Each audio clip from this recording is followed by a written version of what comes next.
Hey guys, welcome back to Dad's Game Closet. We are going to try a game that I don't know nothing about. So let's do it.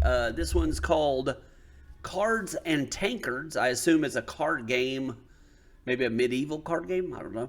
So I don't know anything about it. That's all I know. So let's dive in. Let's check it out. Before we do, like, subscribe, hit the bell. You know the rules. Let's go. Bald head. Let's do it. Welcome to Cards and Tankards. Let's get you started with learning the basics. Look around the room. Notice that. Take a moment to open your watch menu by tapping your watch with your index finger, or by press the Decks button in your watch menu to open the deck box interface.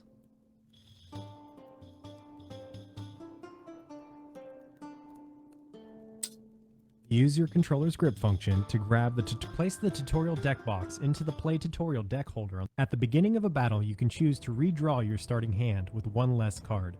But for right now, let's continue on. Press the Accept button. Battles take place here on the table. This is your health. If it reaches 0, you will lose the battle. This is your mana. You will spend it to play spells and summon creatures. Look at the cards in your hand. Notice how some have a blue outline around them. Those cards have a mana cost you can afford this turn. You should probably summon a creature this turn, so grab the Skywatcher Sentry card from your hand. Examine the card. The number 1 in the top left corner represents the mana cost of this card. The number 2 in the middle left represents the attack power. And the number 1 in the middle right is the creature's health. Let's summon Skywatcher Sentry by placing the card in the creature area shown as the blue highlighted. Great job. Skywatcher Sentry is now a friendly creature under your control. It is important to note that your mana was reduced by 1 in order to summon Skywatcher Sentry. Since Skywatcher Sentry was just summoned, it is exhausted. This means it can't attack or use activated abilities this turn. Speaking of abilities, point at Skywatcher Sentry to the wing icon represents a passive ability called Flight. This means Skywatcher Sentry can only be blocked by other creatures with flight or ranged. As you encounter new cards, remember you can always examine it to learn more about it. Since your mana has reached 0 and you have no creatures that can attack, let's end your turn. Now it's Mulligan's turn. He is going to play the spell, Gunhunt's Call, to summon a 1 attack, 1 defense Desperado. Make sure to examine it to learn more about its abilities. It looks like that is all he'll be able to play, so he will end his turn and pass the hourglass back to you. Did you notice? Now that it's your second turn, you've gained 1 extra mana. Let's use that mana to play a spell. Grab Boon to Bones from your hand. Spells must be played in the spell area, highlighted on the table. Place Boon to Bones there now to play it.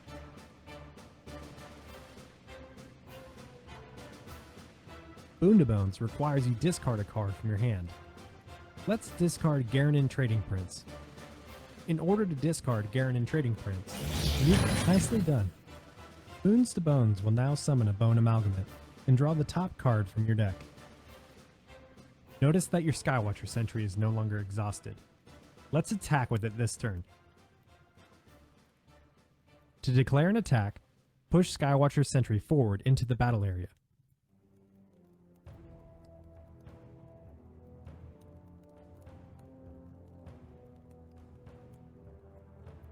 Now that you're ready, flip the hourglass. Your opponent will always be able to choose how in this instance, Mulligan will block your Skywatcher Sentry with his Desperado. Creatures deal their attack to one another. If a creature's health reaches 0, it dies. And when a creature dies, it is sent to the graveyard. It is now Mulligan's turn again. Looks like he decided to summon a Dungeon Instigator. He is also playing the spell Motivational Fervor. That spell allows Mulligan to give one of his creatures amped and +2/+2 until end of turn. Amps is the ability that removes the exhausted status of a creature. That means it will be able to attack the turn it's summoned. The +2/+2 means that the spell increases the creature's stats by 2 attack and 2 defense. Mulligan has declared an attack and ended his turn.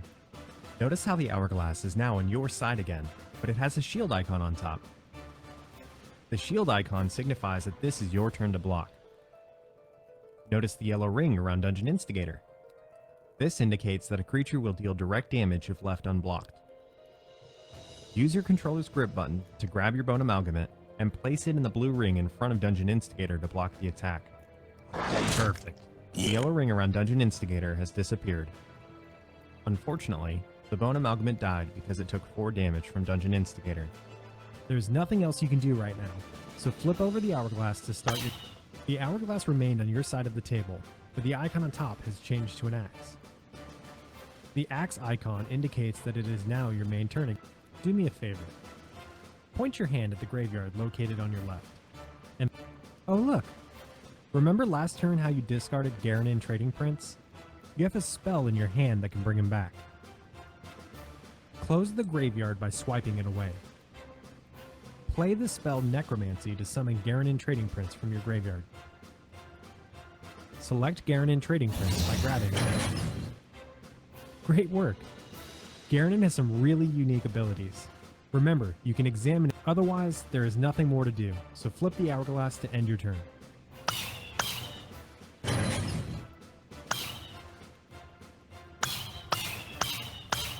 What just happened? Mulligan summoned a monstrous recruiter and several abilities triggered as a result. Let's break down. Triggered abilities will only activate under certain conditions. For example, Monstrous Recruiter has an entrance ability, which was triggered by entering the creature area. Once activated, Mulligan drew 2 cards. Your Garanin Trading Prince had an ability trigger as well. As long as you control Garanin Trading Prince, you gain 1 life whenever an opponent draws a card. And since Mulligan drew 2 cards from Monstrous Recruiter's entrance ability, you gain 2 life. It looks like Mulligan is attacked again with his Dungeon Instigator, so it's time to make a decision. If you block the Dungeon Instigator with your Garanin Trading Prince, both creatures will die. Garanin Trading Prince has some very strong abilities. Instead of blocking this turn, you can choose to take the direct damage. Flip the hourglass without designating a blocker. Ouch. You lost 2 life from that attack, but trust me, it was worth it. Since now it is your 4th turn, you have 4 mana available to spend. You definitely need another creature to block. Grab Loyal Spellshaper from your hand and summon it. Loyal Spellshaper has an ability called Mastery, which buffs damage dealt by spells. You don't currently have any damage spells in your hand, but maybe we can draw one with Garanin Trading Prince. Manually activate his ability by tapping him on the head.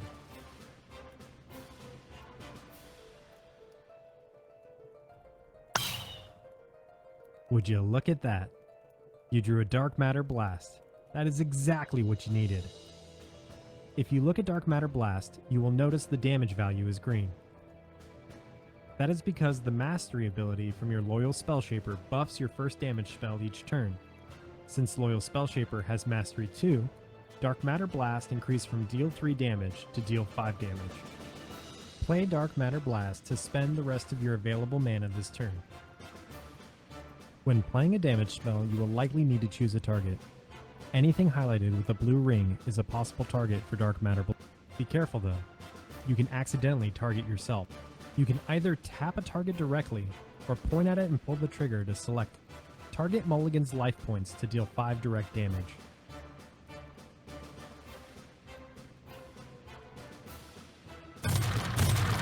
Fantastic! You really are quite a natural. Normally, a match would continue until a player's health reaches 0. But since you have successfully covered all the... Did you know that this card game is based on our ancient history, during the time of the Dungeon Wars? Most adventurers who pass through here only know bits and pieces about the legends. I'll give you a quick history lesson since you need to choose a primary faction later on. This deck's primary faction is Dungeon Master. The Dungeon Masters were a powerful race of scholars whom worshipped the old. They sought to improve their mastery of dark matter magic, dwelling in their dungeons beneath the tower. On the table in your creature area, you can see the dungeon. When you select Dungeon Master as your deck's primary faction, you must add one Dungeon Master to your. This means whenever Zarathrix takes damage, you do as well. To balance the fact that you always start the match with your Dungeon Master in play, you start each battle with one less card, and all Dungeon Masters have strong abilities you can build a deck to synergize with. Point at Zarathrix Arcanist Supreme to examine it. Zarathrix has the Mastery ability. Overall, the Dungeon Master. There are more factions to choose from, though, but let's keep going. This deck's primary faction is the Monsters' Rights Association. However, under the Gibbous powers, no mortal being in the ancient world was. While playing with Monsters' Rights Association as your primary, grab Skywatcher Sentry from your hand. Place Skywatcher Sentry into your reserves located to the right of your deck.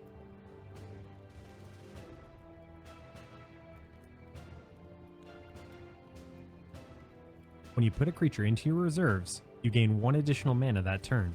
With that additional mana, you can now summon Improvised Medic. Grab Improvised Medic from your hand. Improvised Medic has an ability called Mobilize, which will summon a creature from your reserves with a mana cost equal. Since Improvised Medic has Mobilize 1, it will summon Improvised Medic to watch the Mobilize trigger.